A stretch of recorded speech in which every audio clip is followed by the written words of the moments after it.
Hello, beautiful people. It is Oshun Kimmy, your sage, your guru, your mystic, and your spiritual informant. And since I am known for spilling the spiritual tea when it comes to sorcery, spiritual warfare, I want to dedicate this video today to 6 steps that you can take when you are experiencing spiritual attack.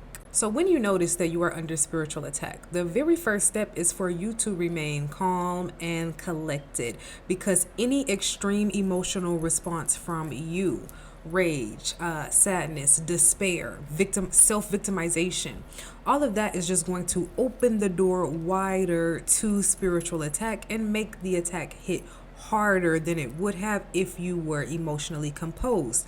Because when we are not emotionally composed, our aura, the energy of our aura, is scattered and weakened. So in order to ensure that the attack does not go any harder than it needs to go, stay calm, cool, collected.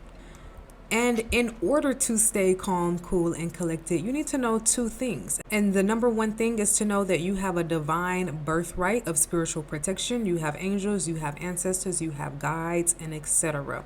And number 2 is to know that for every problem, there is a solution. There is not a single problem that exists on the face of this earth that does not have a solution. And so we have to be thinking, when we are in the midst of spiritual warfare, not about the problem. What's the solution? So with this energy of solutions in mind, let's talk about step number 2. In order to determine the best solution, we have to first have a firm understanding of what the problem is. In other words, how is the spell work manifesting in your life? What effect is the spell work having in your life? Is it affecting your money, your energy levels, your health, your wealth, your beauty?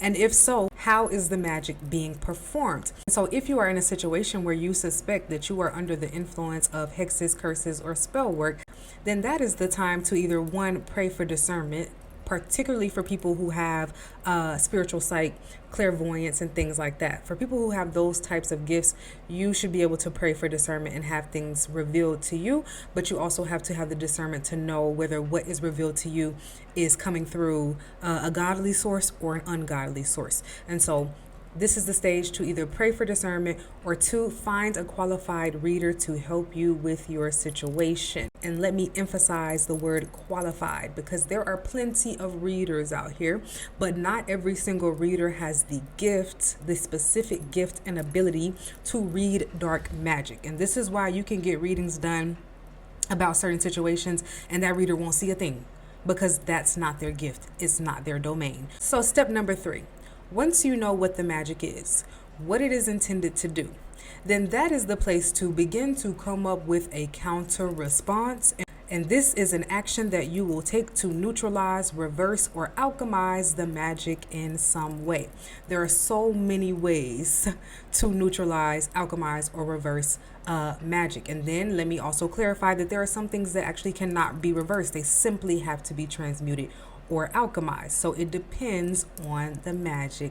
It depends on how it is being performed. So ideally, whatever reader you would be working with would be able to tell you how the magic is being performed, as well as what you can do about it, or anything that they could do about it for you on your behalf. If you were to schedule a one-on-one reading with me, we would go into what is the magic, how is it being performed, who is doing it, and what you can do about it.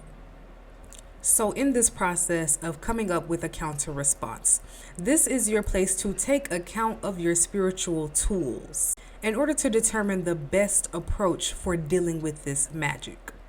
Do you need to do an energy cleanse, like a spiritual bath? Do you need a Reiki session? Do you need a sound bath? Does it require you to do some form of protection work over yourself, your home, or your car?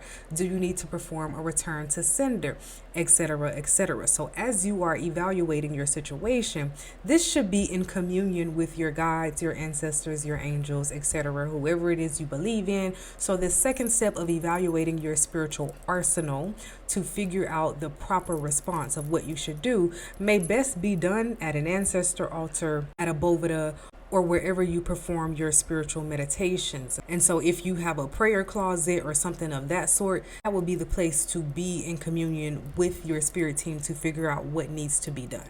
If you are in a place where you have evaluated your situation and you realize that you need to learn more about how to alchemize, how to transmute, how to reverse, how to neutralize, then step 4 is the place for you to initiate your game plan based on what you feel intuitively guided to do, and to do any research that you need to do to execute this game plan in a proper way. It's the same thing where if a general is going to war, he does not go uninformed. She does not go uninformed. It's the same thing for us. If we are going to initiate a game plan for dealing with negative energy being sent to our life, we need to be informed. And so this is the place where if you need to research some banishing or protection herbs, if you need to find out new means of protection, different types of crystals, different types of sigils, this would be the place to do that research. This step is about figuring out what you know and what you need to learn more about. So ideally, we are regularly in a state of spiritual study so that when things heat up, we are not in situations where we are having to get ready. We are already ready, and whoever is coming up against us is coming up against a brick house. But if you find yourself needing more research, don't hesitate to actually do the research, because when it comes to spiritually protecting yourself, it's best to have all your bases covered, all of your ducks in a row. So during this step is also where you think about things like the time and place of your working. When is it going to be done? What day? What time of day? What ingredients do you need? Do you need candles? Do you need herbs? Do you need crystals?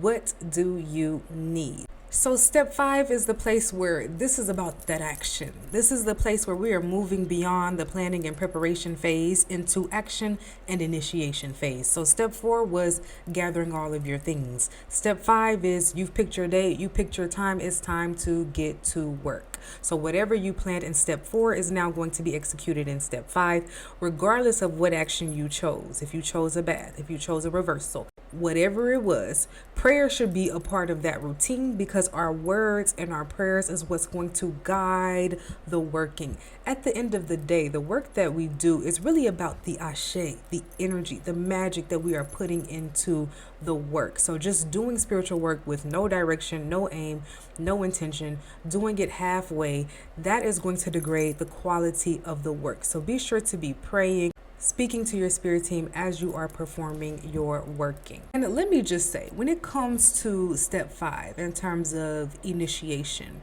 it does not always require something huge and elaborate for us to protect ourselves or do something to transmute energy.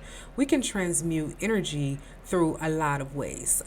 Intentional movement. You can go for a run and get rid of some negative energy. You can go to a sauna and get rid of some negative energy. You can do some yoga and get rid of some negative energy. It's all about the intention at the end of the day. You can do a good, strong, powerful guided meditation. If you've been in a guided meditation with me, then you know you can remove energy by doing a nice guided meditation.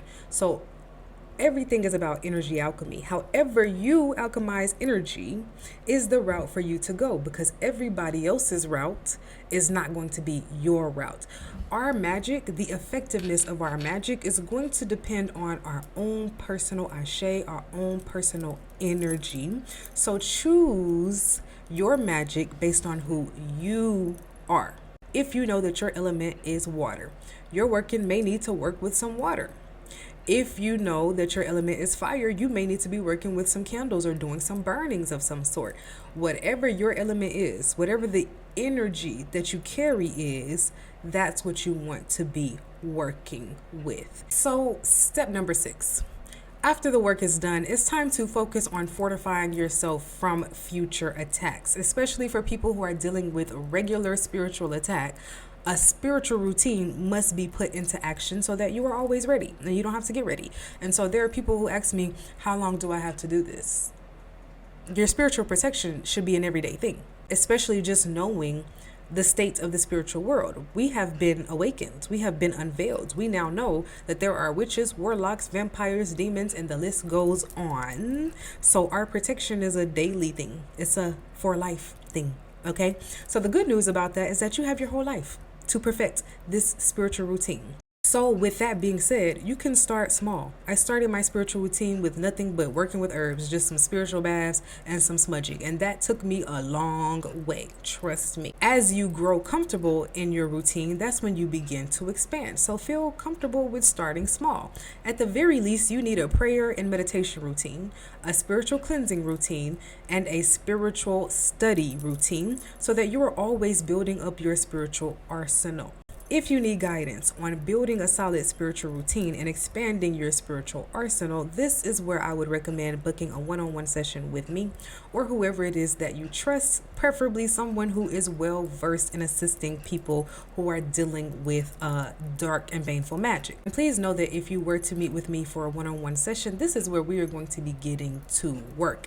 Yes, I am going to give you the information that you need, but I am also going to be solution oriented. We're going to be talking tools. And for my people who are ready to do the work, but they are not in a place where they want a one-on-one session, then that's where I would recommend also joining the Patreon, because that is where I offer the rituals, protection routines, and esoteric knowledge that you need to be victorious in your situation.